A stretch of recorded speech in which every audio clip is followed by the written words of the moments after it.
Hi all, welcome back to my channel Sirisha's world. ఈ mini vlog సండేదండి. మా అక్క వాళ్ళైతే మాకు లంచ్ కి అయితే ఇన్వైట్ చేశారు. సో మా అక్క వాళ్ళ ఇంటికి అయితే మేము వెళ్ళబోతున్నాం. మంచిగా అయితే ఫ్రెష్ అప్ అయిపోయి స్టార్ట్ అయిపోయాం మార్నింగ్. అక్క వాళ్ళ పిల్లల కోసం ఏమైనా తీసుకుందామని చెప్పి మాకు దగ్గరలో ఉన్న బేకరీకి అయితే వచ్చేసాం. ఇక్కడ నుంచి అయితే కొన్ని ఐటమ్స్ అయితే తీసుకున్నాము.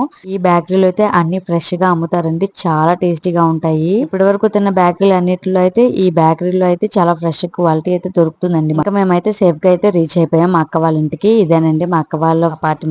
ఇంకా మేము వెళ్ళగానే మా దీపు అయితే కిందకు వచ్చేసింది మమ్మల్ని రిసీవ్ చేసుకోవడానికి. చాలా తక్కువ టైం లోనే మంచి బాండింగ్ అయితే వీళ్ళిద్దరికి ఉంటుందండి. చాలా బాగా అనిపిస్తుంది నాకైతే చాలా ఇష్టం. ఇంకా మేమైతే అక్క వాళ్ళ ఇంటికి వచ్చేసాం. అక్క వాళ్ళు అయితే ఫుల్ గా మా కోసం అన్ని ఐటమ్స్ అన్ని రెడీ చేసేస్తున్నారు. ఫుల్ బిజీగా ఉన్నారు. మా దీపు వంటలు మా అక్క వంటలు అయితే సూపర్ గా అదరగొట్టేశారు. చాలా టేస్టీగా చేశారు. ఇంకా ఫైనల్ గా మా అక్కనైతే చూపించేస్తాను తినేనండి. మా వాళ్ళు నాకు సర్ప్రైజింగ్ గా మా ఇంటికి వచ్చారని చెప్పి ఒక వీడియోలో అయితే అక్క అయితే కనిపిస్తారు. ఇంకా మా దీపు మా కోసం అయితే ఒక డిజర్ట్ అయితే ప్రిపేర్ చేస్తుంది. ఆ డిజర్ట్ ఏంటంటే మా all time favourite dessert bread halwa అండి. ఇంకా ఇక్కడైతే మంచిగా చికెన్ దమ్ బిర్యానీ అయితే రెడీ అయిపోయింది. ఇంకా ఇది పక్కన పెట్టేసి రిమైనింగ్ ఐటమ్స్ అయితే ప్రిపేర్ చేస్తున్నారు. ఇంకా మా మానవత అయితే ఫుల్ గా ఆడేసుకుంటున్నాడు. ఇంకా మా దీపు అయితే మా కోసం చికెన్ కబాబ్, అది కాజు చికెన్ కబాబ్ అయితే చేస్తుంది. ఇంక ఇది అయ్యాక ఇంకా మేము బ్రెడ్ హల్వా అయితే స్టార్ట్ చేసాము. బ్రెడ్ హల్వా రెసిపీ చాలా మందికి తెలిసే ఉంటుంది. ఒకసారి అయితే చూపించేస్తున్నాను, జస్ట్ అలా చూసేయండి. ఫస్ట్ అయితే బ్రెడ్ పీసెస్ ని కట్ చేసుకొని పాన్ లో గీ వేసుకొని మంచిగా గోల్డెన్ బ్రౌన్ కలర్ వచ్చే వరకు బాగా ఫ్రై చేసుకోవాలి బ్రెడ్ పీసెస్ ని.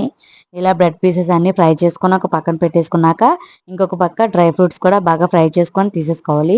ఇందులోకి కొద్దిగా పంచదార కూడా వేసుకొని పాకం వచ్చే వరకు ఉంచుకొని ఇందులోకి మనం బ్రెడ్ ఐసెస్ అయితే ఫ్రై చేసుకున్నాం కదా, ఇది వేసేసుకొని బాగా ఇలా చూపిస్తున్న విధంగా స్మాష్ చేసుకొని ఇందులోకి మేడు మిల్క్ ఇంకా నచ్చిన వాళ్ళు ఫుడ్ కలర్ వేసుకొని మంచిగా అయితే కలిపేసుకోవాలి.